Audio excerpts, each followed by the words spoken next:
Hello friends, success UPSC pointer में आपका स्वागत है। आई दृष्टि के इस वैज्ञानिक परिदृश्य में आपका स्वागत है। इससे पहले हम ऑलरेडी 4 चैप्टर डिस्कस कर चुके हैं। तो फ्रेंड्स, ये 5वां चैप्टर है। जुड़े रहिएगा हमारे साथ इस वीडियो में। आज हम आई दृष्टि का जो 5वां चैप्टर वैज्ञानिक परिदृश्य है, जिसमें हम आज डिस्कस करेंगे रक्षा, अंतरिक्ष, चिकित्सा एवं पर्यावरण संबंधी एवं अद्यतन घटनाक्रम प्रस्तुति। इसमें फ्रेंड्स जितनी भी टॉपिक होंगे सारे टॉपिकों को क्लियर किया जाएगा और स्टेप बाय स्टेप एक एक टॉपिक को समझाया जाएगा। तो फ्रेंड्स जुड़े रहिएगा आप इस वीडियो में। वीडियो अगर आपको अच्छी लगे, वीडियो को लाइक करना, कमेंट्स करना एंड चैनल को सब्सक्राइब करना। ठीक है फ्रेंड्स, सबसे पहला ही टॉपिक लेते हैं हम चंद्रयान मिशन को मंजूरी। ठीक है फ्रेंड, चंद्रयान मिशन को मंजूरी मिली है। इसको 18 सितंबर 2024 को प्रधानमंत्री नरेंद्र मोदी की अध्यक्षता वाली ने केंद्रीय मंत्रिमंडल ने चंद्रयान 4 को मिशन को मंजूरी प्रदान की है। इस मिशन के तहत चंद्रमा की सतह पर सफलतापूर्वक लैंड करने के पश्चात पृथ्वी पर वापस आने के प्रयोग में होने वाली प्रौद्योगिकियों का विकास एवं प्रदर्शन किया जाएगा। साथ ही चंद्रमा से नमूने एकत्र कर उनका पृथ्वी पर विश्लेषण किया जाएगा। इसी के साथ जिस पर कुल व्यय जो है 2104.06 करोड़ रुपए की अनुमति दी गई है और इस मिशन को भारत के उन मूलभूत प्रौद्योगिकियों को भारत निर्भर बनाएगा जो मानव युक्त मिशनों, चंद्रमा एवं नमूनों की वापसी और नमूनों वैज्ञानिकों को विश्लेषण के लिए आवश्यक है। इसके पश्चात ये 36 महीनों के अंदर पूरा करने का इसका लक्ष्य का निर्धारित किया गया है। भारतीय अंतरिक्ष स्टेशन, फ्रेंड्स ये क्या है? भारतीय अंतरिक्ष स्टेशन पहली इकाई की निर्माण की स्वीकृति प्रदान की गई है। गगनयान कार्यक्रम के दायरे में विस्तार के माध्यम से भारतीय अंतरिक्ष स्टेशन की स्थापना को मंजूरी प्रदान की गई है। प्रदत्त मंजूरी भारतीय स्टेशन अंतरिक्ष पहले मॉड्यूल का विकास किया गया है। ठीक है फ्रेंड्स, इसमें ये चीजें ध्यान रखना। फिर आता है फ्रेंड्स, इसमें नेक्स्ट पॉइंट है भारतीय अंतरिक्ष स्टेशन एक राष्ट्रीय आधारित सुविधा होगी जो सूक्ष्म गुरुत्व आधार पर वैज्ञानिक अनुसंधान और प्रौद्योगिकी विकास गतिविधियों को प्रोत्साहन देगा। वर्ष 2040 तक भारतीय मानवयुक्त चंद्र मिशन प्रक्षेपित करने का लक्ष्य निर्धारित किया गया है। वीनस ऑर्बिटर मिशन 18 सितंबर 2024 को प्रधानमंत्री नरेंद्र मोदी की अध्यक्षता में केंद्रीय मंत्रिमंडल ने वीनस ऑर्बिटर को स्वीकृति प्रदान की है। यह मिशन पृथ्वी के सबसे निकट स्थित ग्रह है। पृथ्वी के सबसे निकट ग्रह वीनस है और इसमें जो है 4 प्रमुख उद्देश्य हैं। शुक्र ग्रह के वायुमंडल और भूविज्ञान के संबंध में बेहतर समझ को विकसित करना, शुक्र ग्रह के सघन वायुमंडल को ही जांच करके बड़ी मात्रा में वैज्ञानिक डाटा उत्पन्न करना, शुक्र ग्रह के वायुमंडल पर सूर्य के प्रभाव का पता लगाना। इस मिशन के अंतरिक्ष यान विकास और प्रक्षेपण यान का उत्तरदायित्व भारतीय अंतरिक्ष अनुसंधान संगठन पर होगा। वर्ष 2028 तक प्रस्तावित किया जाएगा। कुल 1236 करोड़ रुपए के कोष को मंजूरी प्रदान की जाएगी। शुक्र ग्रह प्रमुख वैश्विक मिशन मैरिनर 2 यह पृथ्वी से परे किसी अन्य ग्रह के अन्वेषण के लिए पहला सफल मिशन है। अमेरिकी मिशन 14 दिसंबर 1962 को शुक्र ग्रह के निकट से होकर गुजरा था। मैगलन 14 4 मई 1989 को प्रक्षेपित नासा मैगलन को शुक्र ग्रह की पूरी तरह से छावियां लेने का पहला अंतरिक्ष यान था। वीनस एक्सप्रेस 9 नवंबर 2005 को प्रक्षेपित पहला यूरोपीय अंतरिक्ष मिशन था। अगली पीढ़ी का उपग्रह प्रक्षेपण यान 18 सितंबर 2024 को प्रधानमंत्री नरेंद्र मोदी की अध्यक्षता में केंद्रीय मंत्रिमंडल ने अगली पीढ़ी के प्रक्षेपण यान के लिए विकास को मंजूरी प्रदान की है। इसरो के LVM-3 प्रक्षेपण यानी वर्तमान में नीत भार क्षमता की तुलना में NGLV नीत भार क्षमता 3 गुना होगी। इसकी लागत LVM-3 की लागत की तुलना में मात्र 1.5 गुना होगी। पुनर्प्रयोज्य प्रक्षेपण यान होगा जो कम लागत से अंतरिक्ष तक पहुंच को सुनिश्चित करेगा। पृथ्वी की निम्न कक्षा में अधिकतम 30 टन वजनी नीति भार स्थापित करने में सक्षम होगा। इस रॉकेट का प्रथम कारण पुनर्प्रयोग किया जा सकेगा। 10 टन तक वजनी उपग्रहों को पृथ्वी की निम्न कक्षा में प्रक्षेपित किया जाएगा। 4 टन वजनी भूतुल्यकालिक अंतर कक्षा को लॉन्च करने में सक्षम बनाएगा। फिर आता है फ्रेंड नेक्स्ट पॉइंट है हमारा पोलरिस डॉन मिशन। ये क्या है? ये नासा 2024 में नासा के फ्लोरिडा में स्थित कनेडी स्पेस सेंटर से पोलरिस डॉन मिशन का सफलतापूर्वक प्रक्षेपण किया गया। फॉल्कन 19 रॉकेट द्वारा ड्रैगन अंतरिक्ष यान के माध्यम से प्रक्षेपित किया गया।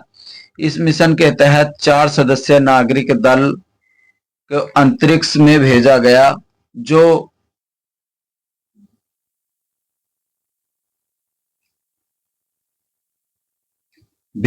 जो निम्नवत है। कौन कौन से फ्रेंड्स? ये Jared Isaacman mission commander, Scott Pettit, Sarah Gillis, Anna Menon और ज्ञातव्य जेरेड इकामैन शिफ्ट नंबर 4 पेमेंट्स बुक। ठीक है फ्रेंड्स, ये चीजें याद रखना। लगभग 5 दिनों तक पृथ्वी की कक्षा में चक्कर लगाने के बाद पोलरिस डॉन मिशन अंतरिक्ष यात्री 15 सितंबर 2024 को पृथ्वी पर वापस आ गए थे। पोलरिस डॉन मिशन के अंतरिक्ष यात्रियों ने कई ऐतिहासिक उपलब्धियां प्राप्त की थी। इस मिशन के दौरान अंतरिक्ष यात्रियों की पहली व्यावसायिक स्पेस वॉक को पूरा किया गया था। गैर पेशेवर अंतरिक्ष यात्रियों द्वारा की गई प्रथम स्पेस वॉक थी। यह स्पेस वॉक पृथ्वी से लगभग दीर्घवृत्ताकार कक्षा में थी। 17,500 मील घंटे की गति की यात्रा के दौरान संपन्न हुई थी। अंतरिक्ष में निर्वात की स्थिति स्पेस वॉक को संचालित करने में स्पेस एक्स द्वारा निर्मित EVA स्पेस सूट से अंतरिक्ष यात्रियों को मदद मिलेगी।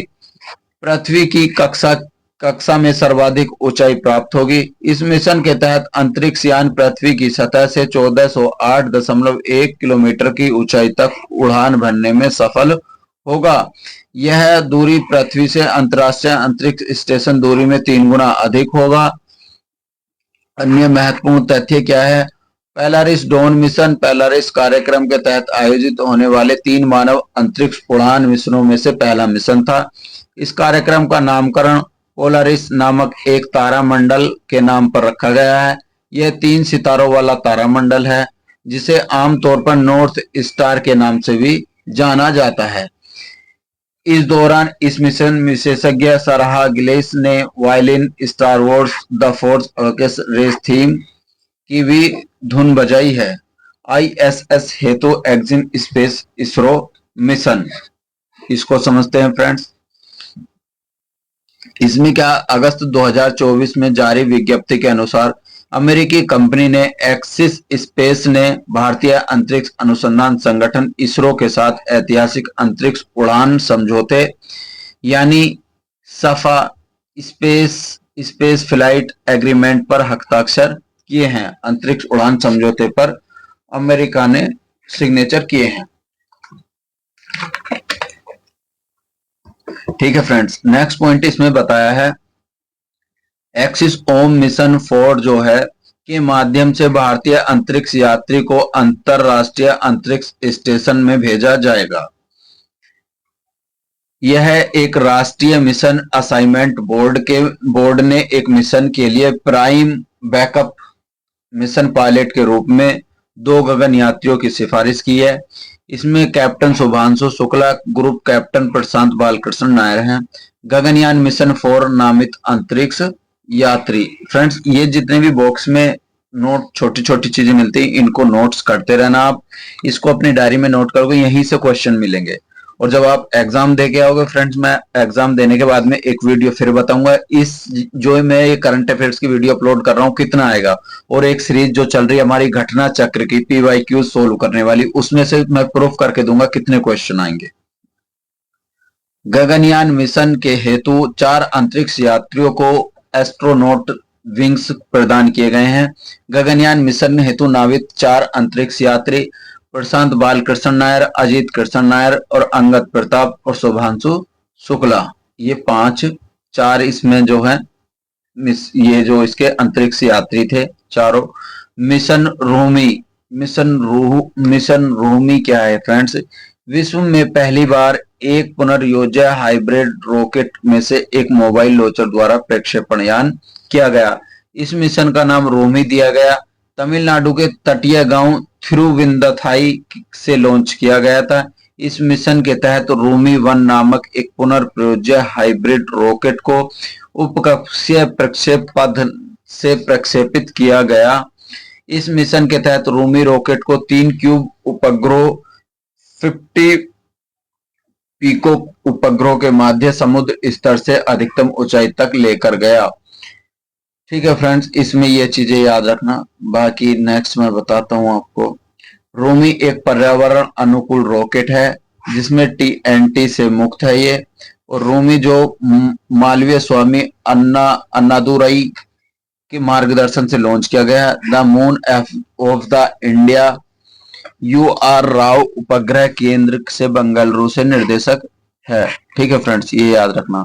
मिशन निर्देशक मिशन क्या है? आनंद मैगलिन space zone India, Tamil Nadu space zone India द्वारा इसको लॉन्च किया गया। ठीक है फ्रेंड्स, ये याद रखना। Doctor APJ Abdul Kalam satellite launch vehicle mission 2023 के तहत लॉन्च किया गया। SSLV D3 मिशन EOS तीसरी विकासात्मक उड़ान सफलतापूर्वक संपन्न हुई है। इसका विकासात्मक चरण जो है प्रथम विकासात्मक उड़ान के संपन्न की गई है, जबकि द्वितीय विकासात्मक उड़ान संपन्न हुई है। नवीनतम मिशन के तहत सतीश धवन अंतरिक्ष केंद्र श्री हरिकोटा लॉन्च किया गया है। ठीक है फ्रेंड, मुख्य उपग्रह इसरो के भू अवलोकन उपग्रह अर्थ ऑब्जर्वेशन सैटेलाइट EOS पृथ्वी से 475 किलोमीटर की ऊंचाई तक कक्षा में स्थापित कर दिया गया था। इस मिशन के तहत 200 ग्राम वजनी SR डोसोमेट को उसी की निर्धारित कक्षा में स्थापित कर दिया गया था। चेन्नई में स्थित स्टार्टअप्स स्पेस रिक्शा द्वारा विकसित किया गया था। 2 पोलोड लेकर आया था। एक पोलोड जो है मैसेजिंग का विकास चेन्नई में स्थित space kids India SRM public school Chennai के छात्रों द्वारा किया गया था। SRM public space rickshaw mode. ठीक है फ्रेंड्स, ये याद रखना। फिर आता हमारा एक EOS अर्थ। इसमें EOS क्या है फ्रेंड्स? ये है अर्थ ऑब्जर्वेशन सैटेलाइट 8। क्या है ये जो है टोटल इसका वजन जो है इसका टोटल वजन है 175.5 किलोग्राम तक है। और उपग्रह के साथ निम्न 3 पोलैंड को लेकर जाएगा। कौन कौन से? एक होगा इलेक्ट्रो ऑप्टिकल इंफ्रारेड पेलोड, एक होगा GNSR होगा ग्लोबल नेविगेशन सैटेलाइट सिस्टम, फिर होगा एक SI डेसीमीटर होगा, एक माइक्रोसॉफ्ट होगा। इसके उद्देश्य निम्न में था। उद्देश्य क्या है? एक माइक्रोसॉफ्ट डिजाइन विकसित करना, माइक्रो सैटेलाइट बस के अनुरूप पोलैंड के उपकरणों का निर्माण करना, भविष्य के परिचालन उपग्रहों के लिए आवश्यक नई प्रौद्योगिकियों को शामिल करना। ठीक है फ्रेंड्स, ये तो थे इसके उद्देश्य 4। अब फ्रेंड्स नेक्स्ट पॉइंट आता हमारा SSLV। ये इसरो का नया एक प्रक्षेपण है। इसमें इसरो के SSLV का विकास करना, लघु उपग्रहों का प्रोमोशन वाहन करने से लॉन्च किया गया है। SSLV की ऊंचाई 34 मीटर व्यास तथा 2 मीटर के उत्थापन द्रव्यमान का टन है। यह 10 से 500 किलोग्राम तक के छोटे छोटे सूक्ष्म एवं नैनो उपग्रहों को 500 किलोमीटर की ग्राह्य कक्षा करने में सक्षम बनाएगा। SSLV एक त्रिकोणीय रॉकेट है जिसके सभी ठोस प्रणोदक युक्त हैं। ठीक है फ्रेंड्स, फिर आता पुष्पक इसरो का पुनर्प्रयोज्य प्रक्षेपण यान। 23 जून 2024 को भारतीय अंतरिक्ष अनुसंधान संगठन ने पुनर्प्रयोज्य प्रक्षेपण यान RLLV रियूजेबल लॉन्च व्हीकल का अवतरण परीक्षण सफलतापूर्वक संपन्न किया गया। इसका यह तीसरा अंतिम परीक्षण था। वैमानिकी परीक्षण क्षेत्र में चित्रदुर्ग कर्नाटक में किया गया था और 2 अप्रैल 2023 को संपन्न हुआ था। इसका पंखनुमा प्रक्षेपण यान को पुष्पक के नाम दिया गया था। और एलवी को जो है 4.5 किलोमीटर पर चिन्नूक हेलीकॉप्टर से प्रमोचित किया गया था। ठीक है फ्रेंड्स, ये चीजें याद रखना। पुनर्प्रयोज्य प्रक्षेपण यान तकनीकी प्रदर्शक कार्यक्रम आरएलडी, भारतीय अंतरिक्ष अनुसंधान संगठन आरएलवी टीडी कार्यक्रम प्रौद्योगिकी प्रदर्शनकारियों की श्रृंखला पूर्णतः पुनर्प्रयोज्य द्विचरणीय कक्षीय यान के विकास की दिशा का पहला कदम माना जा रहा है। आरएलवी-टीडी वास्तव में भारत के प्रस्तावित पुनर्प्रयोज्य प्रक्षेपण यान मात्र प्रोटोटाइप जो आकार है उसके अंतिम छठे हिस्से के बराबर है। ठीक है फ्रेंड्स, ये याद रखना। पूर्णतः 3D प्रिंटिंग इंजन युक्त विश्व का प्रथम रॉकेट एकल 3D मुद्रित इंजन जो है यह विश्व के प्रथम रॉकेट प्रक्षेपण किया गया है। आंध्र प्रदेश के श्रीहरिकोटा में संपन्न हुआ। यह प्रक्षेपण चेन्नई के अग्निकुल कॉस्मोस प्राइवेट लिमिटेड द्वारा किया गया। भारत के प्रथम निजी लॉन्च पैड किया गया और इसमें भारत के प्रथम निजी लॉन्च पैड को धनुष के नाम से भी किया गया। अग्निबाण जो था इसको अर्धचालक क्रायोजेनिक इंजन किसी रॉकेट का प्रथम प्रक्षेपण यान था। एकल 3D अर्ध क्रोनोलिकर किया गया था। इंटर इथरनेट आधारित एविकेयर आर्किटेक्चर किया गया था। एकल चरणीय किया गया था। कक्षीय प्रक्षेपण यान 2005 blue origin NS-25 blue origin जो था 19 मई 2024 को NS-25 मिशन का प्रक्षेपण यान किया गया था। 6 अंतरिक्ष यात्रियों को भेजा गया था इसमें, और गोपी थोटुकारा इसमें आदि शामिल थे। पहले नागरिक अंतरिक्ष पर्यटक बने गोपी थोटुकारा, ये भारत के पहले नागरिक हैं। राकेश शर्मा 1984 के बाद अंतरिक्ष की यात्रा करने वाले दूसरे भारतीय नागरिक हैं। न्यू शेपर्ड ब्लू ओरिजिन पूर्णतः पुनर्प्रयोजक उपकक्षीय रॉकेट हैं। भारतीय, ये फ्रेंड्स नाम याद रखना, यहाँ से क्वेश्चन बन जाते हैं क्या क्या नाम थे। जैसे ब्लू ओरिजिन क्या है वो पूछ लेगा कौन है, ये 2 रॉकेट है। ठीक है फ्रेंड्स, इसमें हाल ही में प्रधानमंत्री नरेंद्र मोदी ने कुलाशेखरपट्टिनम में भारत के द्वितीय अंतरिक्ष पोर्ट का शिलान्यास किया। उल्लेखनीय है कुलाशेखरपट्टिनम तमिलनाडु के थूथुकुडी जिले में स्थित है। ठीक है फ्रेंड्स, ये 24 महीनों के लिए पूरी तरह कार्यशील किया जाएगा और गैर सरकारी उद्यमों का गतिविधियों द्वारा संवर्धन करेगा। आंध्र प्रदेश के श्रीहरिकोटा में स्थित सतीश धवन अंतरिक्ष केंद्र भारत का प्रथम अंतरिक्ष पोर्ट है यह, और भारत सरकार द्वारा अंतरिक्ष विभाग एवं अंतर्गत अंतरिक्ष अनुसंधान संगठन का एक प्रमुख केंद्र है। उल्लेखनीय है कि विशाल भारतीय तट रेखा में घिरे उत्तरी अक्षांश भूमध्य रेखा के ठीक ऊपर स्थित है, जो विश्व के सबसे आदर्श प्रक्षेपण स्थलों में से एक है। ठीक है फ्रेंड्स, ये चीज याद रखना। नेक्स्ट हमारा पॉइंट है 2005 X-296 क्षुद्र ग्रह। हाल ही में अंतरराष्ट्रीय खगोलीय संघ द्वारा प्रोफेसर जयंत मूर्ति के नाम पर क्षुद्र ग्रह का नामकरण करने की घोषणा की गई। 2005 X-296 नामक क्षुद्र ग्रह को जयंत मूर्ति के नाम दिया गया। इसमें छोटे छोटे पिंडों का नामकरण करके छोटे छोटे पिंडों का नामकरण पर कार्य समूह के माध्यम से यह घोषणा की गई। इस IUA के समूह में सौरमंडल में स्थित सभी क्षुद्रग्रह, धूमकेतु और अन्य लघु पिंडों को आधिकारिक नाम प्रदान करने के लिए नामित किया गया। क्षुद्रग्रह जयंत मूर्ति की खोज में 2005 में की गई थी। किट पिक नेशनल ऑब्जर्वेटरी क्या है के माध्यम से अमेरिकी खगोलविद WA बुई ने खोजा था। प्रत्येक 3.3 वर्षों तक सूर्य की परिक्रमा पूरी करता है। प्रोफेसर M वेणुगोपाल जी भट्टाचार्य। और फ्रेंड्स, इसका नेक्स्ट पॉइंट है हमारा स्टेटियो शिव शक्ति ग्राह्य पहली, यह जो ग्राह्य प्रणाली का नामकरण किया गया था। और अंतरराष्ट्रीय खगोलीय संघ समूह ने चंद्रयान विक्रम लैंड की लैंडिंग हेतु स्टेच्यू शिव शक्ति के प्रदान की थी। 23 अगस्त 2023 को भारतीय अंतरिक्ष ने चंद्रयान 3 की लैंडर की मॉड्यूल को चंद्रमा की सतह पर सफलतापूर्वक लैंड कराने में सफलता प्राप्त की थी। चंद्रमा 3 की विक्रम लैंडर चंद्रमा की सतह पर जिस स्थान पर उतारा था, अब उसे शिव शक्ति के नाम से जाना जाएगा। ठीक है फ्रेंड्स, ये याद रखना। नेक्स्ट पॉइंट स्टार्ट होता है हमारा विक्रम फर्स्ट के चरण सेकंड का प्रक्षेपण। रूई एरोस्पेस प्राइवेट बाउंसर को द्वितीय चरण में सफल किया गया था। श्री हरिकोटा में सतीश धवन अंतरिक्ष केंद्र के सार से किया गया था। कलाम 250 का नाम दिया गया था इसे। तृतीय कलाम 100 में सफल परीक्षण किया जा चुका था। प्रथम वाणिज्यिक रॉकेट था और कार्बन फाइबर से सेल था ये। और इसको जो नासा के वाणिज्यिक पोलैंड में सेवाएं दी गई। मेल पार्ट ए क्रिएटर, ये जो एक प्रकार का जो मेल पार्ट के नाम पे रखा गया है। और जन्म जो था चार्ल्स मेल पार्ट का 1581 में, 1630 में इनकी मृत्यु हो गई थी। फिरौती हपास का सफल परीक्षेपण। राष्ट्रीय अंतरिक्ष प्रयोगशालाएं बेंगलुरु वैज्ञानिकों ने सौर ऊर्जा के चलित छद्म उपग्रह का सफलतापूर्वक परीक्षण किया।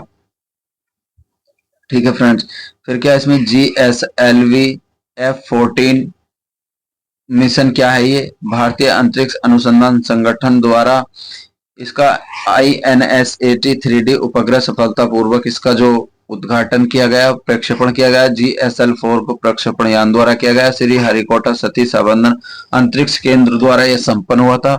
और इसको मौसम विज्ञान उपग्रह, ये जो एक मौसम विज्ञान उपग्रह है INSAT। ठीक है फ्रेंड्स, ये चीजें याद रखना। और केंद्रीय पृथ्वी विज्ञान मंत्रालय द्वारा इसे वित्त पोषित किया गया। और 2274 किलोग्राम इसका जो वजन है। इसमें मौसम विभाग की जानकारी देगा और राष्ट्रीय माध्यम मौसम का पूर्व अनुमान देगा। और उष्ण देशीय मौसम विज्ञान संस्थान, राष्ट्रीय प्रौद्योगिकी संस्थान, इसमें सब शामिल होंगे। ये ऐसे भारतीय राष्ट्रीय महासागर सूचना सेवा केंद्र आदि इसमें से ये सब शामिल होंगे। PSLV C58 एक्सपेक्ट मिशन, ये क्या फ्रेंड्स, जनवरी 2024 में इसको लॉन्च किया गया था। PSLV 58 के माध्यम से इस उपग्रह को प्रक्षेपित किया गया था। PSLV की कुल 60 उड़ान उड़ी गई अभी तक। इसकी जो PSLV LD चौथी उड़ान थी वो पूर्ण रूप से एक्सरे ध्रुवमापी उपग्रह थी। ठीक है, पहला ऐसा वैज्ञानिक उपग्रह था जो एक्सरे उत्सर्जन के अंतरिक्ष आधारित था। ठीक है, और ये जो था फ्रेंड्स, नेक्स्ट जो था पोलिक्स विकास रक्षा अनुसंधान बेंगलुरु द्वारा किया गया था। UR राव उपग्रह केंद्र के अंतरिक्ष में किया गया था। एक्सरे ध्रुवमापी किया गया था और 5 वर्षीय जीवन काल किया गया था। एक्सरे के माध्यम से ऊर्जा बैंड का पहला ऐसा पोलेट्री मापन किया गया था। ब्लैक होल, न्यूट्रॉन तारों जैसे खगोलीय स्रोतों के अध्ययन से वेधशाला दूसरा देश बन गया था। नासा ने 2021 में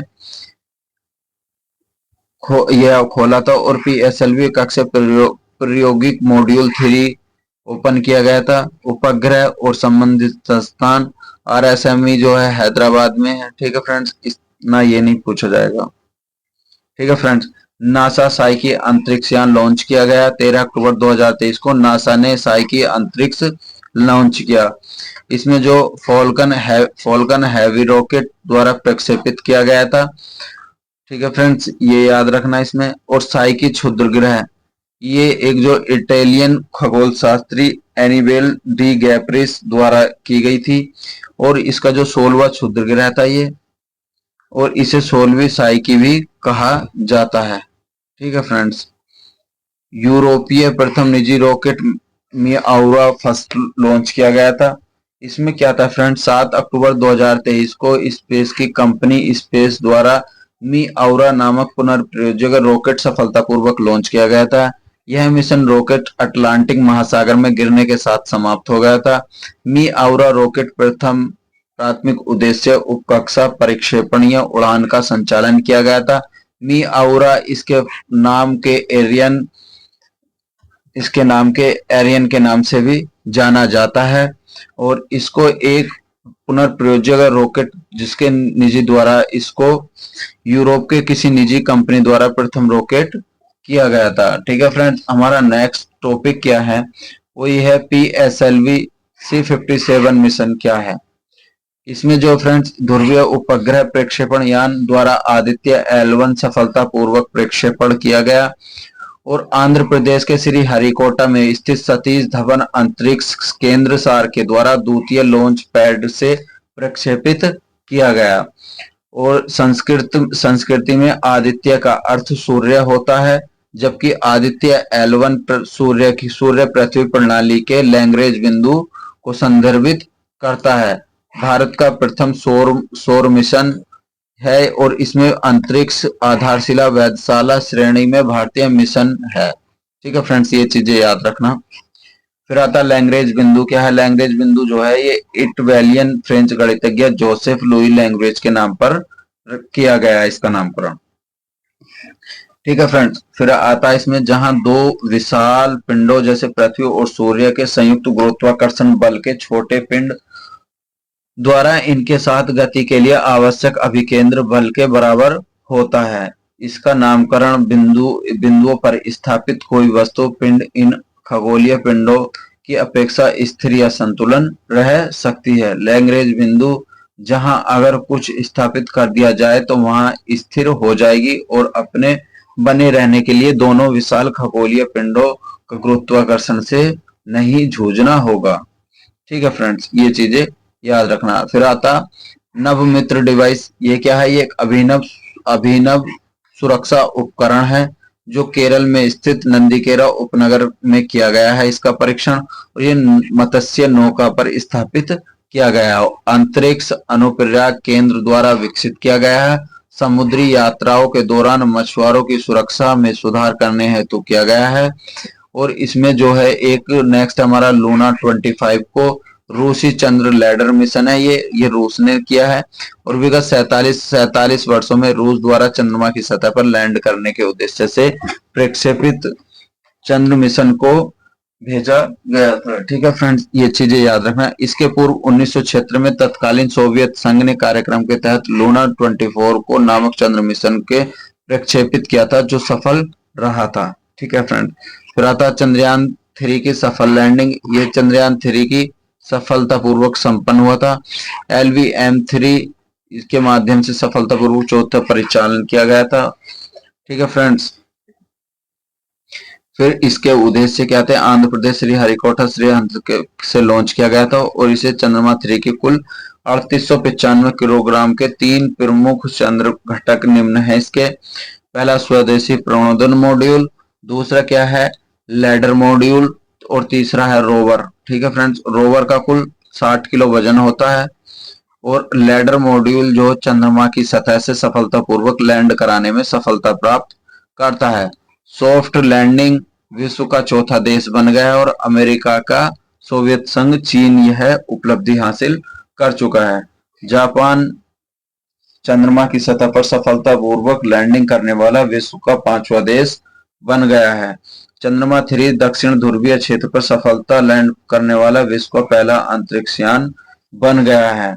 ठीक है फ्रेंड, चंद्रमा 3 की विक्रम लैंडिंग की सतह पर जिस स्थान पर उतरा था उसे अब शिव शक्ति के नाम से जाना जाता है। 23 अगस्त को राष्ट्रीय अंतरिक्ष दिवस के रूप में मनाया गया और चंद्रमा 2 ने जिस स्थान पर अपने पद चिन्ह को छोड़ते उस स्थान को तिरंगा के नाम से जाना जाता है। ठीक है फ्रेंड्स, इसमें इतना था। शनि सर्वाधिक उपग्रह वाला ग्रह।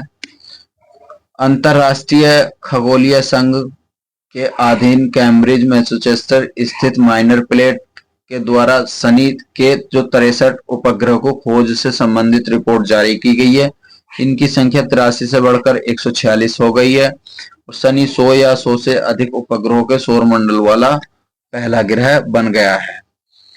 टाइटन शनि का सबसे बड़ा उपग्रह है और इसको जो 2024 में वैज्ञानिकों के सौर मंडल के 3 नए प्राकृतिक उपग्रहों की घोषणा की गई है। ठीक है फ्रेंड, फिर आ जाता नया हमारा टॉपिक शुरू हो जाता अद्यतन तकनीकी एवं प्रौद्योगिकी। भारत का 24वां परमाणु ऊर्जा संयंत्र। ये क्या है। 31 अगस्त 2024 को गुजरात के परमाणु ऊर्जा स्टेशन इकाई को अपनी संपूर्ण क्षमता के साथ परिचालन का प्रारंभ किया गया था। इसमें व्यावसायिक परिचालन मार्च 2024 को प्रारंभ हुआ था और इसमें भारत का पहला स्वदेशी क्षमता वाला दावित भारी जल रिएक्टर है। ठीक है फ्रेंड्स, इसको याद रखना।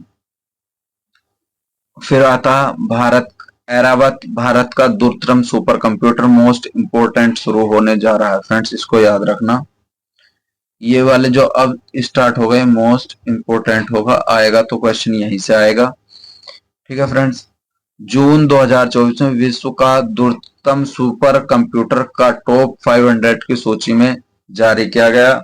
यह 63वां संस्करण था और अमेरिका के सुपर कंप्यूटर फ्रंटियर को विश्व का दूरतम सुपर कंप्यूटर घोषित किया गया। विश्व का पहला एक्जा स्केल सुपर कंप्यूटर है। सुपर कंप्यूटर का क्या है? सुपर कंप्यूटर जो है Oak Ridge national laboratory frontier super computer निर्मित किया गया है। टॉप 500 की सूची में शीर्ष के 5 कंप्यूटर कौन कौन से? पहला फ्रंटियर अमेरिका में आता, दूसरा अरोरा ये भी अमेरिका का, तीसरा ईगल अमेरिका भी, लेकिन चौथा जो आता है फाको जापान का है और लूमी फिनलैंड का। तो फ्रेंड्स, शुरू के जो 3 है सुपर कंप्यूटर वो अमेरिका के, याद रखना। भारत के 4 सुपर कंप्यूटरों को भी इस 500 की सूची में स्थान मिला है। जैसे पुणे में स्थित ऐरावत भारत का दूरतम सुपर कंप्यूटर है और इसको 110वां स्थान प्राप्त हुआ है। 8.5 का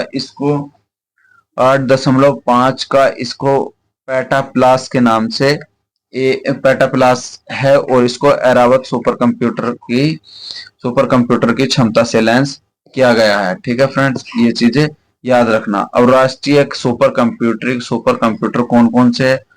पहला जो मिला है फ्रेंड्स वो है परम रुद्र को मिला है।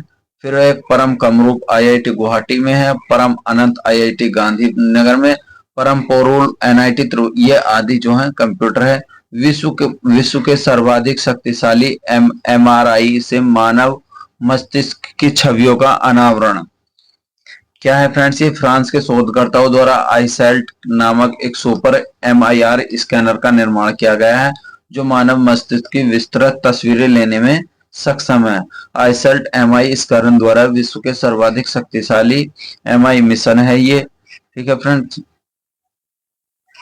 और इसमें आईएमआर क्या है? ये आईएमआर की जो होती है मैग्नेटिक रेजोनेंस इमेजिंग करना होता है। इसमें एमआरआई की चीरफाड़ करने की प्रक्रिया से मुक्त इमेजिंग तकनीक जो कि त्रिआयामी विस्तृत शारीरिक छवियों से उत्पन्न होती है। ठीक है फ्रेंड्स, ये याद रखना। एमआरआई का उपयोग करके बीमारी का पता लगाने एवं निदान करने उपचार की निगरानी से लिए किया जाएगा। दक्षिण पूर्व एशिया प्रथम हाई स्पीड रेल का अनावरण किया गया। 2 अक्टूबर 2023 को इंडोनेशिया दक्षिण पूर्व एशिया की प्रथम हाई स्पीड रेल का अनावरण किया गया।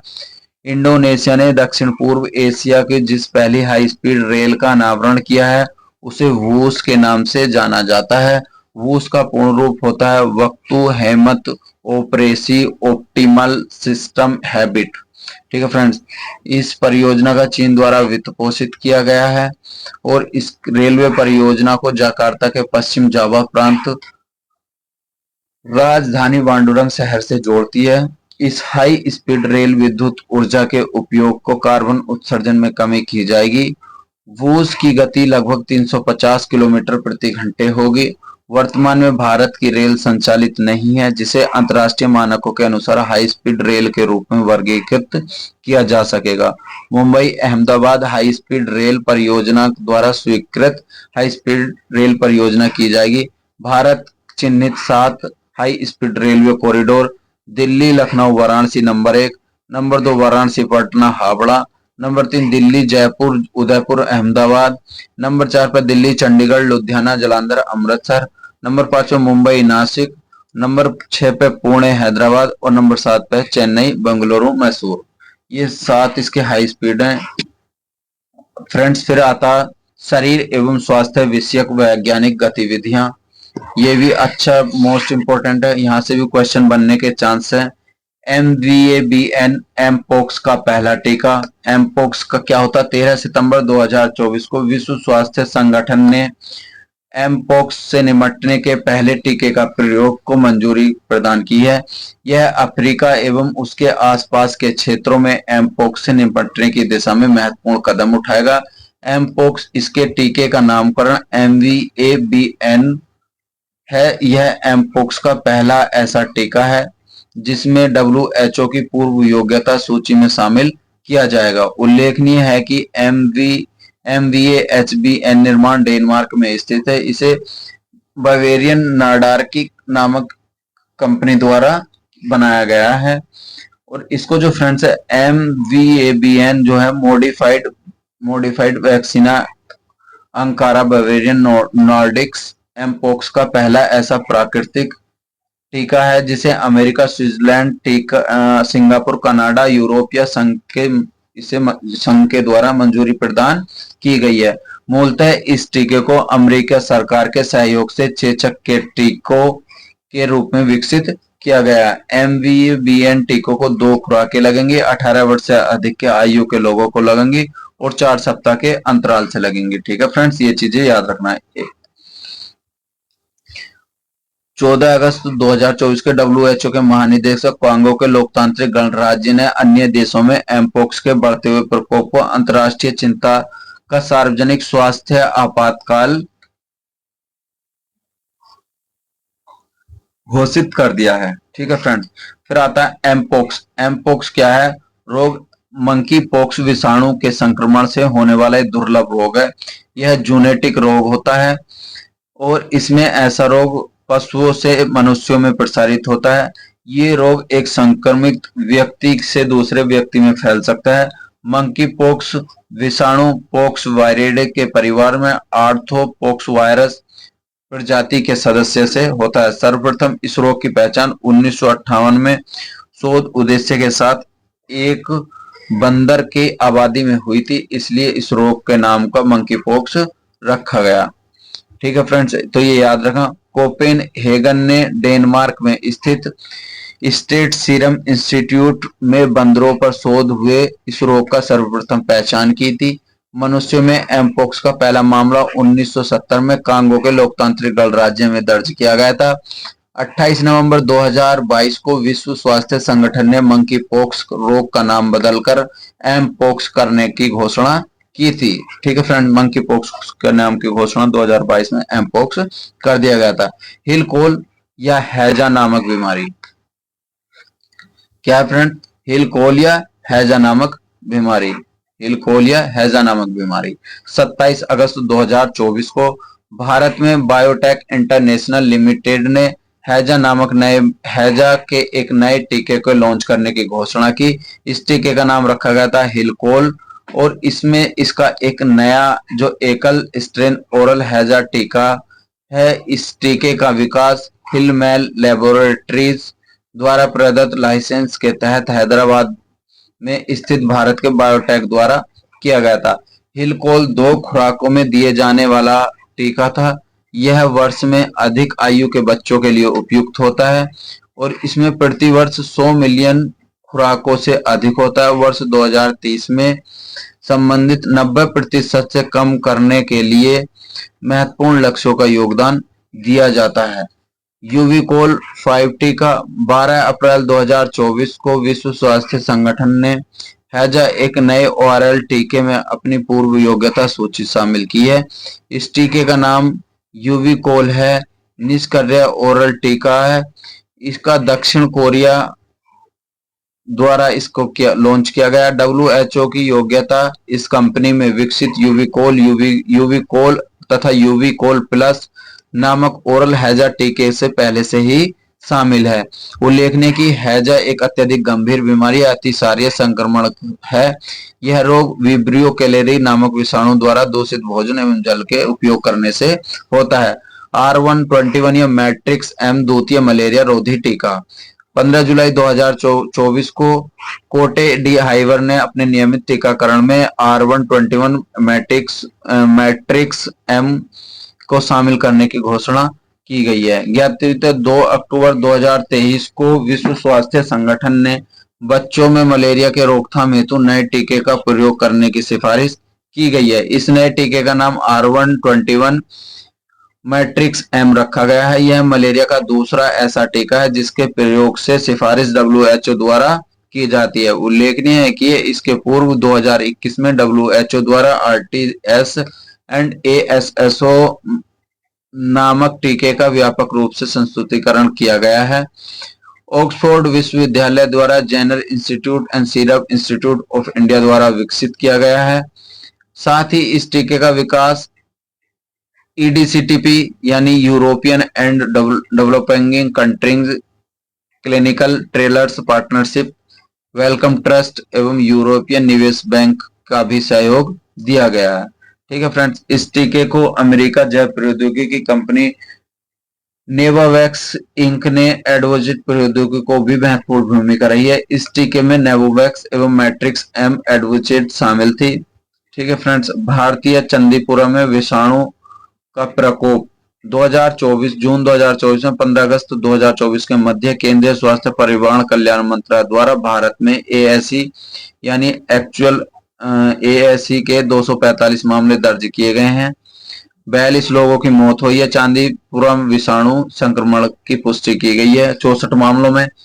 और इसमें जो पिछले 20 वर्षों में सबसे बड़ा जो मामला है वर्तमान में, वो चांदीपुरम विषाणु यानी देश की में चांदीपुरम विषाणु जो प्रकोप में सर्वाधिक प्रभावित है गुजरात में देखी गई है। ठीक है फ्रेंड्स, और इस विषाणु में मक्खियों, मच्छरों, किलनी जैसे रोगवाहकों द्वारा प्रसारित किया गया और 15 वर्ष से कम आयु के बच्चों को प्रभावित यह करता है। नेक्स्ट हमारा है क्यूडेंगा, डेंगू का नया टीका। इसमें क्या है फ्रेंड्स, WHO द्वारा डेंगू के नए टीके द्वारा अपनी पूर्व योग्यता में शामिल करना। इस टीके का नाम क्यूडेंगा है। इस टीके में टेक 003 के नाम से जाना जाता है। WHO ने लाइसेंस प्राप्त करने वाला डेंगू का दूसरा टीका है ये, और टोंगडा फार्मास्यूटिकल कंपनी लिमिटेड द्वारा विकसित किया गया है। और ये जो फ्रेंड्स है ये जीवाणु छिड़का टीका है। इसमें उल्लेखनीय इस प्रकार का टीका विष्णु जीवित दुर्लभ के रूप में प्रयोग द्वारा जीवन निर्मित किया गया है। 6 से 16 वर्ष की आयु के बच्चों में यह किया जाता है और इसे जो है डेंगुएसिया नामक टीके का लाइसेंस प्रदान किया जाता है। डेंगू विषाणु जनित यह रोग है जो मच्छरों द्वारा प्रसारित होता है। डेंगू जो है संक्रमित मादा मच्छरों एवं एंडीज एजिप्टी काटने से मनुष्य में होता है और मनुष्य में डेंगू वायरस में अलग अलग होते हुए घनिष्ठ रूप से होता है। डोंगी ओल्ड डेंगू का स्वदेशी टीका, ये जो भारत का पहली बार डेंगू के किसी टीके का तीसरे चरण में नैदानिक परीक्षणों में शुभारंभ किया गया। ठीक है फ्रेंड्स, ये चीजें याद रखना। भारतीय चिकित्सा अनुसंधान परिषद और पैनिसिया बायोटेक द्वारा की गई है। इसे स्वदेशी ट्रिपलमैन डेंगू टीके की प्रभावकारिता का मूल्यांकन किया गया है। ठीक है फ्रेंड्स, नेक्स्ट हमारा टॉपिक क्या है, मैन 5C मेनिंजाइटिस का 5 इन टीका। इसको जो विश्व स्वास्थ्य संगठन द्वारा जारी वक्तव्य के अनुसार मेनिंजाइटिस से निपटने के लिए एक नए टीके का जो है 5 इन 1 टीके को लॉन्च किया गया और करने वाला नाइजीरिया विश्व का पहला देश बन गया है। इस टीके को लॉन्च करने वाला विश्व का पहला देश कौन बना? नाइजीरिया। इस टीके का WHO की अनुशंसा पर लॉन्च किया गया था। इसका नाम मैन 5C भी रखा गया है और मेनिंगोकोकल जीवाणु की 5 प्रमुख नस्लों के विरुद्ध प्रतिरक्षा प्रदान करता है। ACWA-YX के विरुद्ध प्रतिरक्षा प्रदान करता है।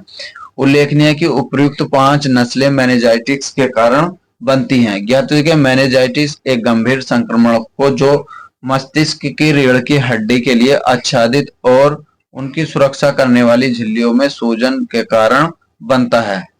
यह रोगों में जीवाणुओं, विषाणुओं, कवकों एवं परजीवियों की कई प्रजातियों के कारण हो सकता है। ग्लोबल हेपेटाइटिस हाइपेटाइटिस रिपोर्ट क्या है? विश्व स्वास्थ्य संगठन द्वारा 9 अप्रैल 2014 को ग्लोबल हाइपेटाइटिस रिपोर्ट जारी की गई। इस रिपोर्ट में निम्न मध्यम आय वालों की देशों में सूची की कार्रवाई के विषय में ध्यान केंद्रित किया जाएगा और 187 देशों के मामलों में आवश्यक वायरल हाइपेटाइटिस कवरेज का नवीनतम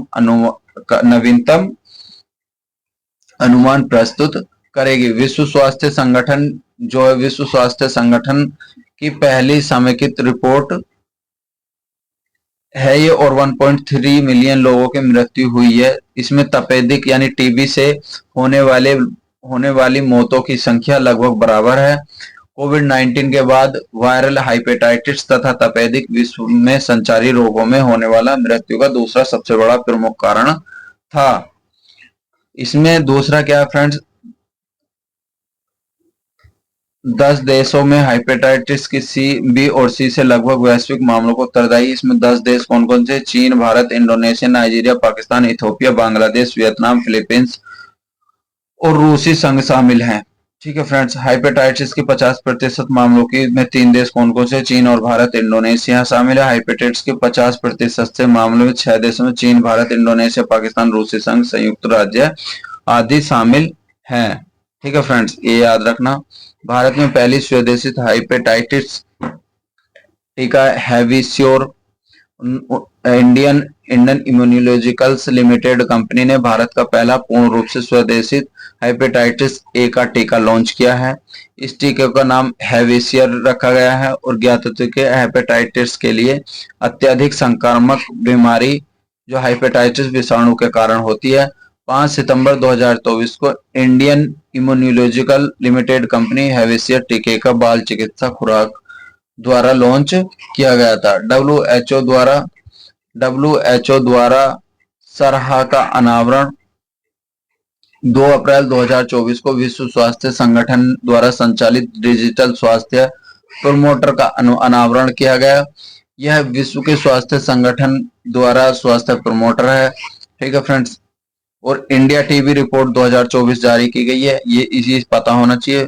स्वास्थ्य परिवार कल्याण मंत्रालय द्वारा इंडिया टीबी की रिपोर्ट जारी की गई है। इंडिया टीबी रिपोर्ट के माध्यम से तपेदिक क्षय रोग के मामलों में लोग उन्मूलन की दिशा में इसके संदर्भ में आंकड़े जारी किए गए हैं।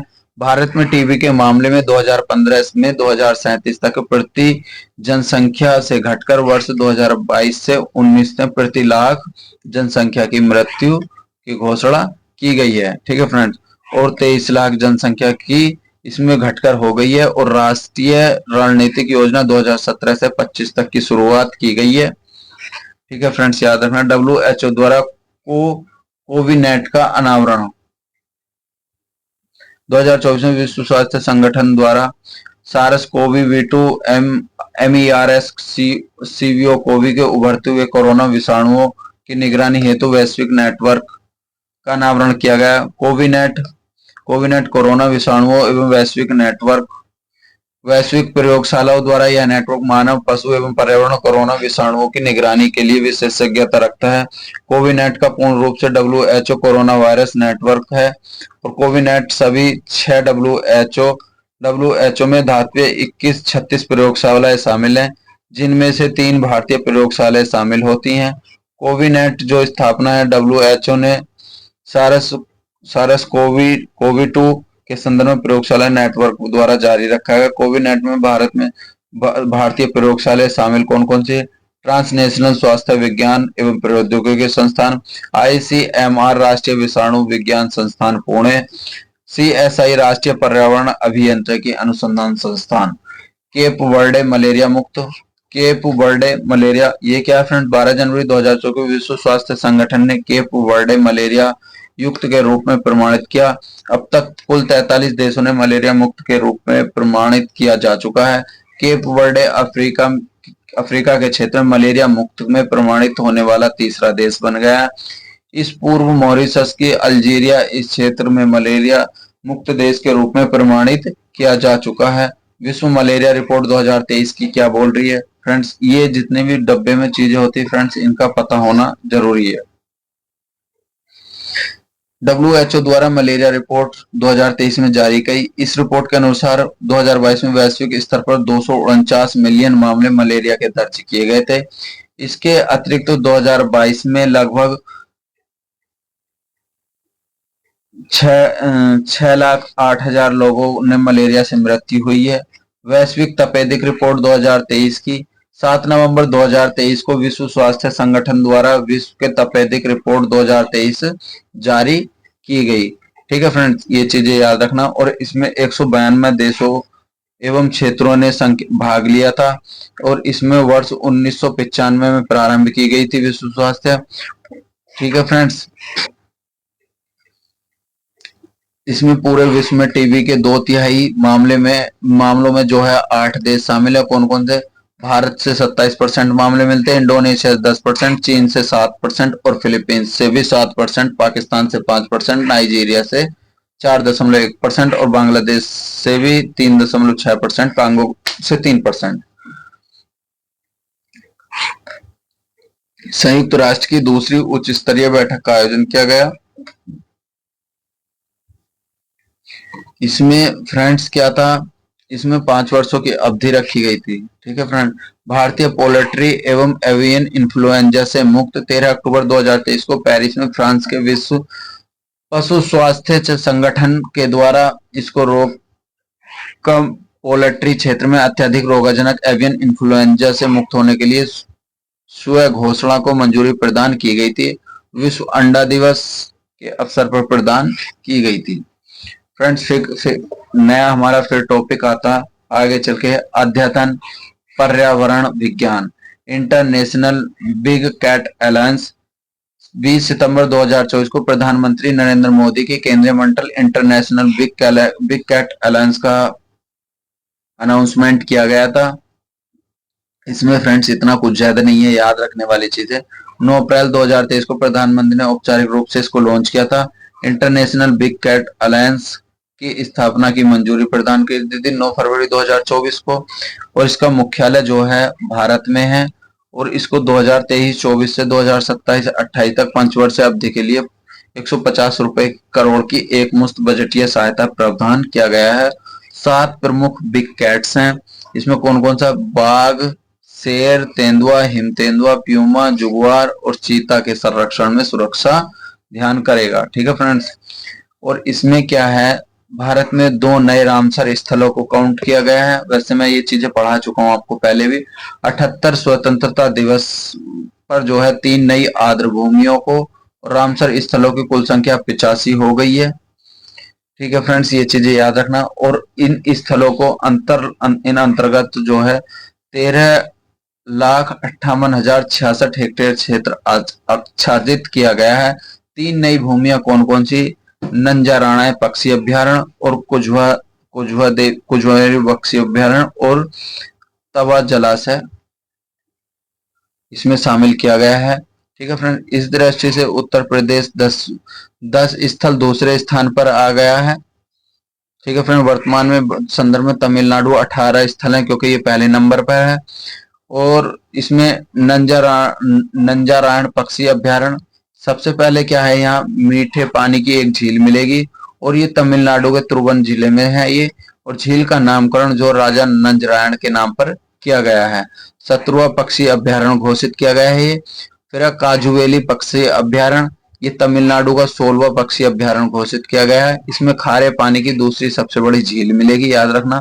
और विल्लुपुरम जिले में है ये, कोरमंडल तट पर है। ठीक है फ्रेंड, और जो इसका तवा जलाशय है ये नर्मदापुरम जिले में स्थित है मध्य प्रदेश के। और ये तवा तवा जो है ये देनवा नदियों के संगम पर किया गया है। ठीक है फ्रेंड, नर्मदा नदी की सबसे सहायक नदी नर्मदा ये जो तावा नदी जो नर्मदा की सबसे सहायक नदी है।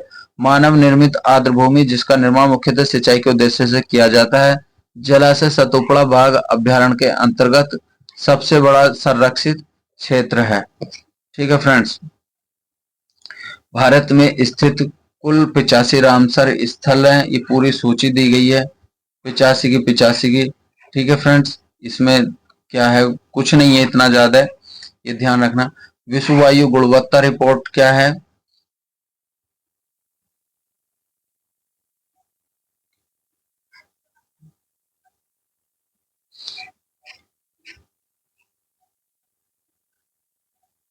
विश्व वायु गुणवत्ता रिपोर्ट 19 मार्च 2024 को स्विट्जरलैंड में वायु गुणवत्ता प्रौद्योगिकी कंपनी द्वारा विश्व गुणवत्ता रिपोर्ट जारी की गई। इसका छठा संस्करण जारी किया गया था और 134 देशों ने भाग लिया और 7812 शहर इसमें शामिल थे। ठीक है फ्रेंड्स, ये चीज याद रखना। इसमें माइक्रोग्राम प्रति घन मीटर की इकाई दर्ज की जाती है।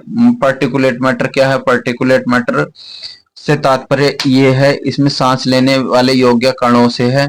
पार्टिकुलेट मैटर में प्रमुख घटों में से जो है सल्फोकेट्स, नाइट्रेस तथा ammonia, sodium chloride, black carbon और खनिज धूल आदि इसमें संबंधित है। और PM3 और PM25 और PM10 आदि इसमें शामिल होते हैं। ठीक है फ्रेंड्स, नेक्स्ट क्या है इसमें? नेक्स्ट इसमें सर्वाधिक प्रदूषित शहर कौन कौन से? सबसे ज्यादा है इसमें बांग्लादेश है।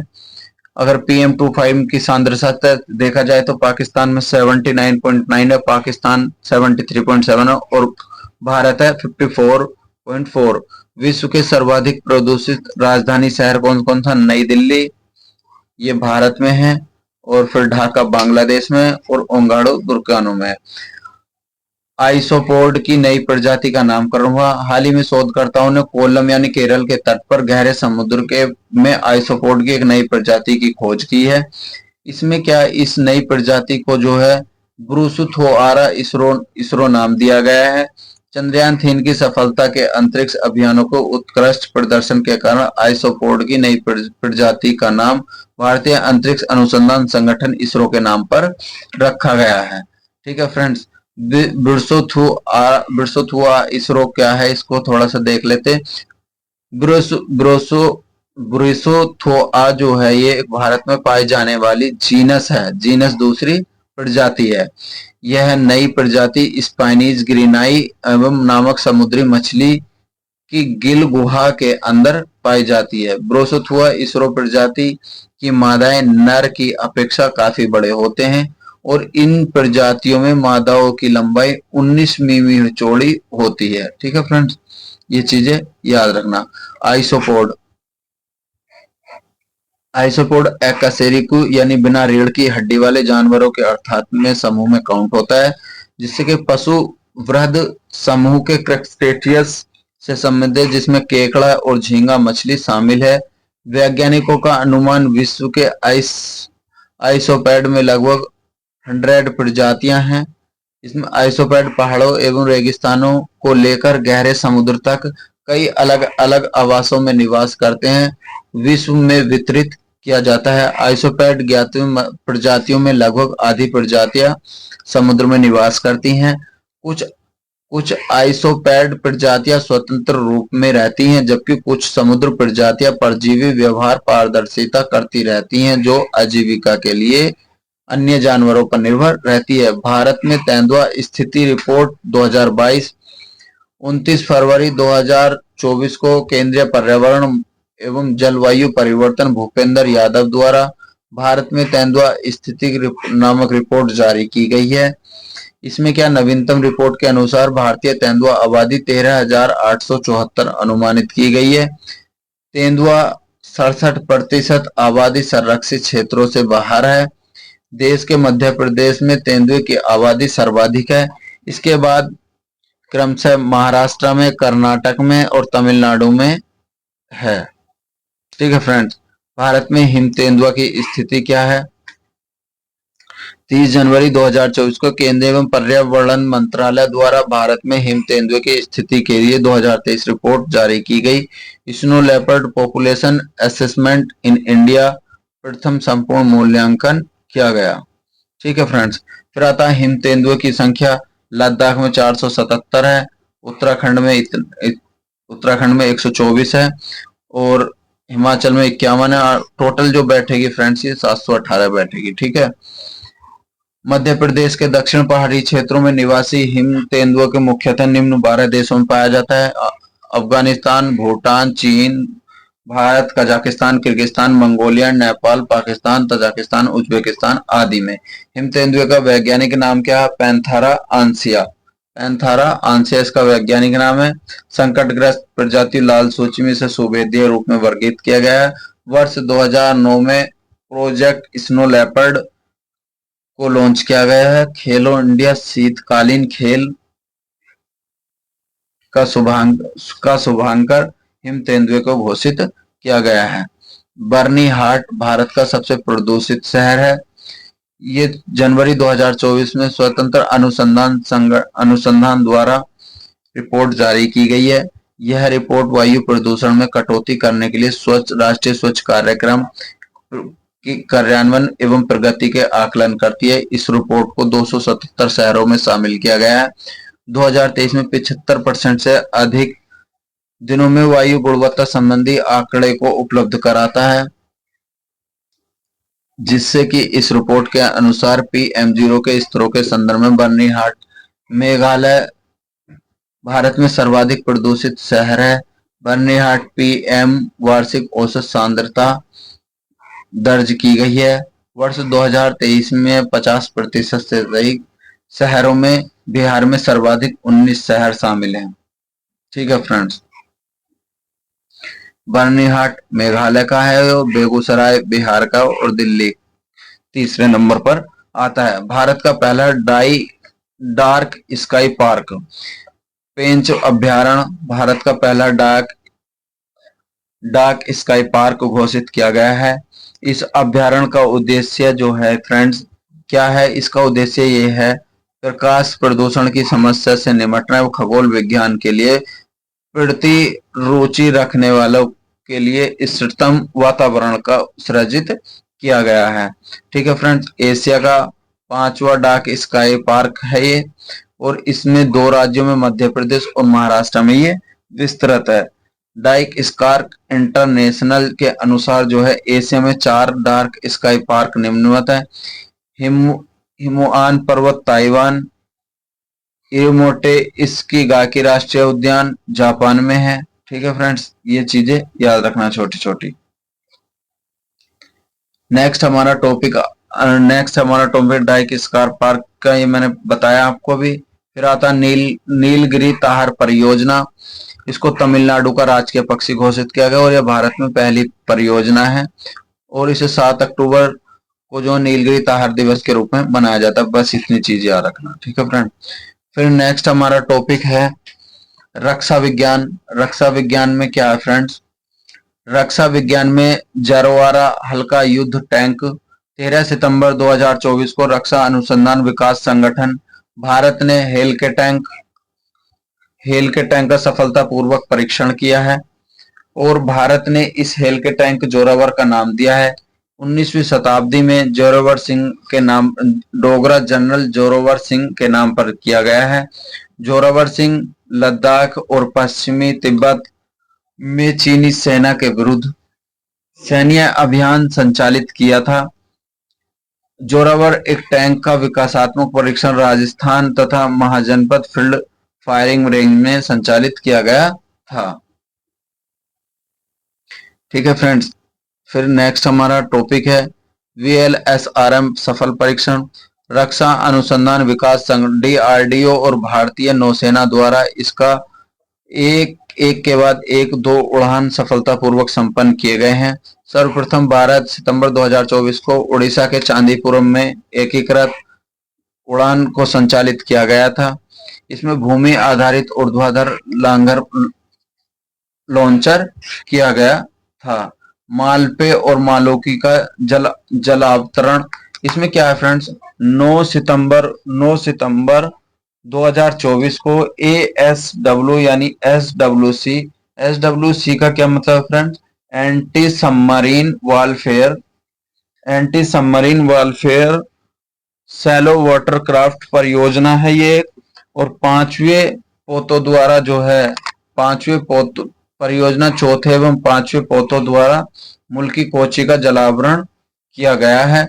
उल्लेखनीय है कि यह सभी पोतों में कोचिन शिपयार्ड लिमिटेड निर्मित विकसित किया गया है। ठीक है फ्रेंड्स, और इसमें जो है ये पोत जो है संचालित होने में सक्षम होंगे। साथ ही ये पोत कम तीव्रता वाले संचालनों का एवं खादान का पिछले संचालन में भी सक्षम होंगे। ठीक है फ्रेंड्स, फिर क्या नेक्स्ट पॉइंट है इसमें हमारा माहे श्रेणी। माहे श्रेणी में क्या है फ्रेंड्स, माहे श्रेणी में एएस पत्तन के नाम पर भारत के रणनीतिक महत्व बंदरगाहों के नाम पर रखा गया है। ठीक है फ्रेंड्स, फिर आता हमारा अग्नि 4 सफल परीक्षण। 6 सितंबर 2000 ओडिशा के चांदीपुर में एकीकृत प्रक्षेपण रेंज अग्नि 4 मिसाइल का प्रक्षेपण यान किया गया और इसमें सामरिक बल कमान के तत्वधान आयोजित किए गए। इसके माध्यम से दूरी बैलिस्टिक मिसाइल है, स्वदेशी तकनीक से विकसित की गई अग्नि 4 मिसाइल है। लंबाई इसकी जो है 20 मीटर, वजन 17 टन है। ठीक है फ्रेंड्स, ये याद रखना इसमें। फिर आता हमारा एक फिर आता अग्निवन सफल परीक्षण क्या है। 7 दिसंबर 2 ओडिशा के तट पर एपीजे अब्दुल कलाम द्वीप पर अग्निवन मिसाइल का परीक्षण किया गया था, याद रखना। और इसमें जो सामरिक बल कमान का तत्वधान संपन्न हुआ और इसमें अग्निवन की जो लघु दूरी की बैलिस्टिक एक मिसाइल है। समुद्र प्रताप प्रदूषण नियंत्रण पोत। ठीक है फ्रेंड्स, ये याद रखना क्या है,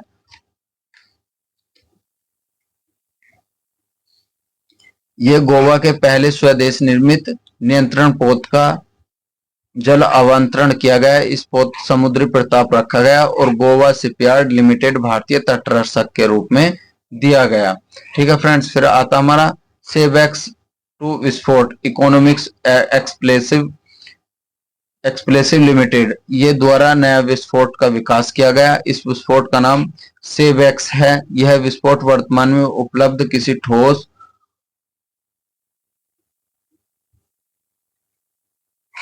विस्फोटक की तुलना में कहीं अधिक शक्तिशाली करने में सक्षम है।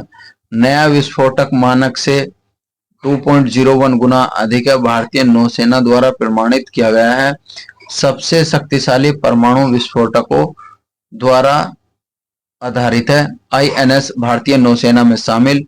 विशाखापट्टनम में आयोजित समारोह में आईएनएस अरिहंत को भारतीय नौसेना में शामिल किया गया। अरिहंत दूसरी स्वदेश निर्मित परमाणु पनडुब्बी है और इसे अरिहंत श्रेणी द्वारा दूसरी पनडुब्बी घोषित किया गया है और अरिहंत को जो है 2016 में भारतीय नौसेना में शामिल किया गया था। ठीक है फ्रेंड्स, 6000 टन वजनी जो है, इसमें 83 मेगावाट क्षमता है इसके अंदर।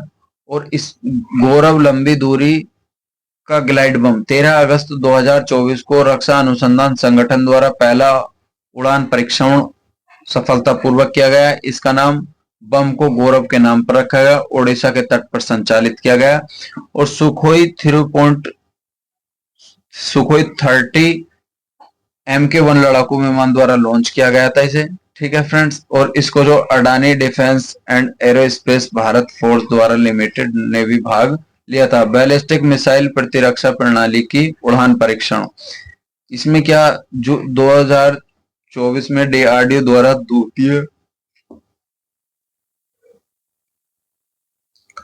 द्वितीय बैलिस्टिक मिसाइल प्रतिरक्षा प्रणाली का उड़ान का सफलतापूर्वक किया गया। ठीक है फ्रेंड्स, नेक्स्ट हमारा इस परीक्षण के तहत 5000 किलोमीटर की रेंज की बैलिस्टिक मिसाइल के विरुद्ध भी सुरक्षा प्रदान करने की देश की स्वदेशी क्षमता का प्रदर्शन किया गया है। ठीक है फ्रेंड, इसमें यह था, बाकी इतना कुछ नहीं है नहीं इसमें। स्वदेश विकसित द्विचरणीय मिसाइल है ये और ठोस प्रणोदक सतह से लॉन्च करने वाले मिसाइल प्रणाली है ये। निम्न खाद्य वायुमंडलीय क्षेत्रों में शत्रु की बैलिस्टिक मिसाइल को बेअसर करने में सक्षम होगा ये। ठीक है फ्रेंड्स, और इससे पहले जो है निम्न 2 इंटरसेप्टर मिसाइल हैं, पृथ्वी एयर डिफेंस मिसाइल और advance air defence missile. INS Triput का जलावतरण गोवा में किया गया था और इसका गोवा में शिपयार्ड लिमिटेड के द्वारा निर्माणाधीन किया गया था। 2 अत्यधिक युद्धपोतों की श्रृंखला द्वारा किया गया था। भारतीय नौसेना के लिए किया जा रहा है। शक्तिशाली तीर के नाम पर किया गया। भारतीय नौसेना की आदित्य भावना एवं दूर की भावना क्षमता का प्रतिनिधित्व करता है। ठीक है फ्रेंड्स, फिर आता अभ्यास सफल परीक्षण। ये क्या है, 27 जून 2024 को DRDO द्वारा अभ्यास लगातार 6 विकासात्मक सफलतापूर्वक करने में सफल रहा और इसको जो है उच्च गति करने वाला नष्ट होने योग्य हवाई लक्ष्य है। इसका अभ्यास जो हवाई वस्तु के लिए किया जाता है। ठीक है फ्रेंड्स।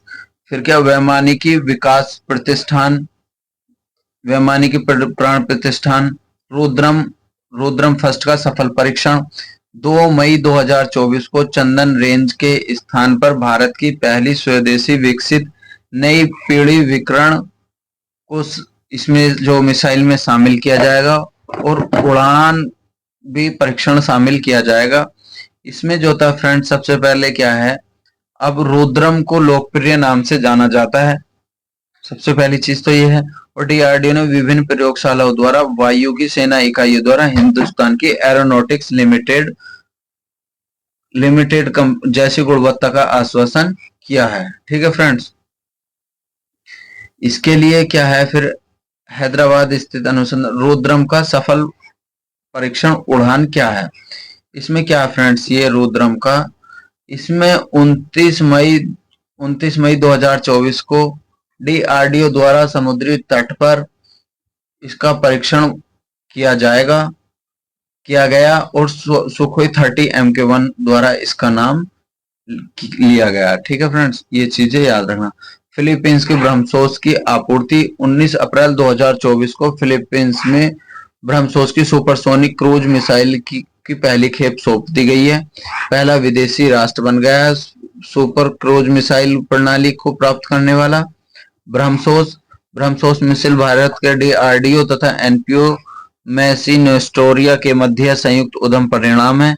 इस मिसाइल का नाम भारत के ब्रह्मपुत्र नदी पर किया गया है। इस मिसाइल को पनडुब्बी के पोतों एवं विमानों के आधारित प्लेटफॉर्म द्वारा किया जाता है। अग्नि प्राइम का सफल परीक्षण क्या है। अग्नि प्राइम का सफल परीक्षण 3 अप्रैल 2024 को अग्नि प्राइम का सफल परीक्षण सफलतापूर्वक संपन्न हुआ। यह परीक्षण सामरिक बल द्वारा संचालित किया जाता है। यह परीक्षण डॉक्टर APJ अब्दुल कलाम द्वारा किया गया।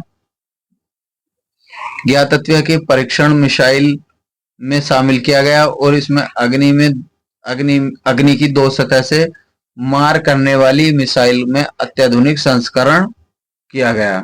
ठीक है फ्रेंड्स, ये याद रखना। फिर हमारा नेक्स्ट टॉपिक है पनडुब्बी रोदीपोद एग्रे एवं अक्षलोन्स। 13 मार्च 2024 को 2 पनडुब्बियों ने रोदीपोतों द्वारा कोलकाता व मैसर्स मॉडर्न इसमें आदि इंजीनियर्स शामिल थे। 8 एंटी सबमरीन वॉरफेयर वाटरक्राफ्ट का अनुबंध पर हस्ताक्षर किए गए। पहले एंटी सबमरीन वारफेयर क्राफ्ट अड़ाना जलावतरण किया गया। ठीक है फ्रेंड्स। मिशन दिव्य शास्त्र क्या है। 11 मार्च 2024 को रक्षा अनुसंधान विकास संगठन प्रौद्योगिकी लैस आग्निक मिसाइल का प्रथम उड़ान परीक्षण सफलतापूर्वक किया गया। मिशन दिव्य शास्त्र का नाम दिया गया था। ठीक है फ्रेंड्स। इसमें क्या है फिर, MRIV का पूर्ण रूप से multiple independently targetable re entry vehicle. ठीक है फ्रेंड्स, ये चीज याद रखना, इसका पूरा नाम है MIRV का, और पहली परिचालित है और इसको तैनात करने के लिए संयुक्त राज्य अमेरिका को इसका श्रेय दिया जाता है। और ये जो है किसी मिसाइल के साथ युद्ध शीर्षों को वाहन करने उनके लक्ष्य को स्वतंत्र रूप से दागने में सक्षम बनाती है। ठीक है फ्रेंड्स। और इसके जो विपरीत सुसज्जित मिसाइल युद्ध शीर्षों को वाहन कर सकती है। ठीक है फ्रेंड। प्रथम made in India STDS tug ocean grace क्या है ये। 2 मार्च 2024 को प्रथम स्वदेश निर्मित STDS टैग का उद्घाटन किया गया था। ये कोई इतना वो नहीं है। ग्रीन टग ट्रांजिशन प्रोग्राम क्या है, इसका पता होना चाहिए फ्रेंड्स। केंद्रीय पोत परिवहन जलमार्ग green tug transition programme launch किया गया। इस कार्यक्रम के तहत देश के कार्य करने वाले सभी टग बोटों मेथनॉल, अमोनिया, हाइड्रोजन जैसे जीवाश्म ईंधनों को लॉन्च करने वाले ग्रीन हाइड्रोजन टंक का बदला किया जाएगा। केजी परियोजना पोत स्वर्ण सिंधु का शुभारंभ 2 मार्च 2024 को प्रधानमंत्री नरेंद्र मोदी द्वारा कृष्ण गोदावरी बेसिन में स्थित ब्लॉक एवं कच्चे पोत को स्वर्ण सिंधु को हरी झंडी दिखाकर रवाना किया गया। स्वर्ण सिंधु नव उत्पादित कच्चे तेल को लेकर 9 मार्च 2024 को बंगलुरु में स्थित रिफाइनरी एंड पेट्रोकेमिकल्स द्वारा पहुंचा था। ठीक है फ्रेंड्स, फिर आता है एक स्वर्ण सिंधु जल प्रपोत 2010 में लॉन्च किया गया था और यह भारत के तेल वाहक पोत है और इसमें जो है कुल लंबाई इसकी 228 मीटर की है। फिर है इसमें फ्रेंड्स वसोरवाट्स का सफल परीक्षण किया गया 28-29 फरवरी को डीआरडीओ द्वारा इसका सफलतापूर्वक संपन्न किया गया। ओडिशा के चांदीपुर में एकीकृत प्रक्षेपण हुआ था इसका, और इसके जो है संचालित प्रक्षेपक किए गए थे और इसके परीक्षण के उच्च गति करने वाले मानव रहित लक्ष्यों के विरुद्ध संचालित किए गए थे और बहुत कम वायु की प्रणाली में इसमें जो था वाहनीय वायु रक्षा प्रणाली की गई थी। इस समावेशी प्रयोगशाला में अनुसंधान केंद्र इमारत हैदराबाद द्वारा डिजाइन किया गया था। ठीक है फ्रेंड्स, फिर क्या है इसमें मैन पैड्स क्या है? मैन पैड्स का man portable air defence system है। इसमें मनुष्यों के कंधों द्वारा रखकर दागी जाने वाली विमान विरोधी मिसाइल है। अलगेगा द्वीप हवाई पट्टी पे जेटी का उद्घाटन 29 फरवरी 2024 को मॉरिशस के अलगेगा द्वीप पर एक नई हवाई पट्टी का एक सेट जेम्स जेटी का उद्घाटन किया गया। इसका उद्घाटन भारतीय प्रधानमंत्री मॉरिशस के प्रधानमंत्री जैगू नोथ द्वारा वीडियो कॉन्फ्रेंसिंग के माध्यम से किया गया। ठीक है फ्रेंड्स, फिर आता समर वायु रक्षा प्रणाली 17 फरवरी 2024 को शक्ति इसके दौरान भारत द्वारा वायु सेना द्वारा समर प्रणाली का उड़ान का सफल परीक्षण किया गया। ठीक है फ्रेंड्स, फिर इसमें जो था INS विंध्य भारतीय नौसेना में शामिल हुआ और इसमें जो था 3 फरवरी को विशाखापट्टनम में नौसैन्य पोतगाहक भारतीय नौसेना को शामिल किया गया था। INS भारतीय नौसेना हेतु garden rich shipbuilders and engineering limited द्वारा भारत में निर्मित किया गया था।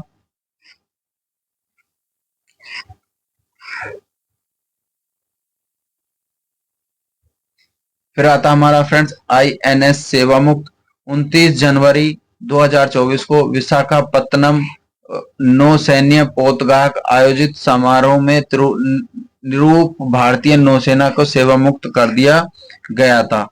ठीक है फ्रेंड्स, ये चीजें याद रखना। इसमें INS सर्वेक्षण पोत है ये और स्वदेशी रूप से डिजाइन किया गया एवं निर्मित पोत है। 38 वर्षों की गौरवपूर्ण सेवा के बाद में सेवा मुक्त किया गया। ठीक है फ्रेंड्स, ये भी पॉइंट इसमें याद रखना, छोटे छोटे से हैं।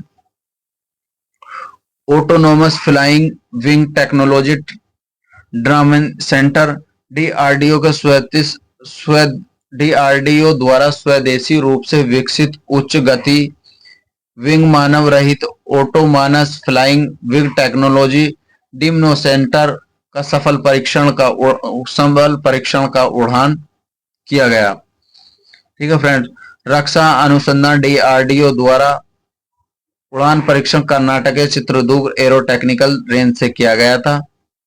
INS इम्फाल भारतीय नौसेना 26 दिसंबर 2023 को भारतीय स्थित नौसैनिक पोतगाहक समारोह का इम्फाल में भारतीय नौसेना द्वारा शामिल किया गया। यह भारत का ऐसा युद्धपोत है उत्तर के किसी शहर के नाम पर रखा गया है। पोत का नाम क्या है फ्रेंड्स? विशाखापत्तनम। निर्माता मांझागांव एवं डाक शिपयार्ड नौसेना में शामिल होने वाले की तिथि दी गई है। उतना कुछ नहीं है फ्रेंड्स उसमें। फिर लास्ट हमारा एक ये है लास्ट नहीं है अभी फ्रेंड्स, अभी है बाकी। इसमें ज्यादा कुछ नहीं बचा है, बस मोस्ट मोस्ट जो था वो जितना मैं करा ही चुका था। अब बाकी इसमें मैं बता देता हूँ, लास्ट आपको टॉपिक चल रहे हैं। पिरले मिसाइल का परीक्षण किया गया था 7 नवंबर 2023 को। डीआरडीओ ने इसका सफलतापूर्वक परीक्षण किया था। और लघु दूरी की बैलिस्टिक मिसाइल है ये। उस सतह से सतह पर मार करने वाली ये मिसाइल है, इतना याद रखना। और पारंपरिक युद्ध शीर्ष की ये मिसाइल है। और इस मिसाइल का जो है, पिरले मिसाइल का जो 500 से 1000 किलोग्राम वजन है। भारत की मारक दूरी 350 से 500 किलोमीटर तक ये दूरी कर सकती है। पृथ्वी की रक्षा वाहन की इसकी जिम्मेदारी एक तरीके से होती है। अब आता है फ्रेंड्स, प्रमुख युद्ध अभ्यास कौन कौन से देशों के बीच थे। Very very most important. अब शुरू होता है यहाँ से। आज नजह, ये जो था भारत और ओमान के बीच था और द्विवर्षीय था। 5वां संस्करण था, ओमान में आयोजित हुआ था। युद्ध अभ्यास भारत अमेरिका संयुक्त सैन्य बल 20वां संस्करण था। मित्र शक्ति जो था भारत और श्रीलंका के बीच हुआ था। मैत्री भारत और थाईलैंड के बीच हुआ था। नोमैडिक एलिफेंट जो था भारत एवं मंगोलिया संयुक्त सैन्य बल 16वां संस्करण था और ये मेघालय में आयोजित हुआ था। और ये जी मैक्स भारत जापान द्विपक्षीय समझौता था और ये जो था भारत के जापान में आयोजित हुआ था। फिर आता फ्रेंड एक तर्कस। तर्कस भारत अमेरिका के बीच जो था एक अभ्यास था ये, और ये कोलकाता में आयोजित हुआ था। 8 नंबर पर था शक्ति भारत और फ्रांस के बीच था। अभ्यास का जो था डास्टिक भारत और उज्बेकिस्तान के बीच था। इसमें जो था भारत अमेरिका समुद्र रक्षा अभ्यास किया गया था।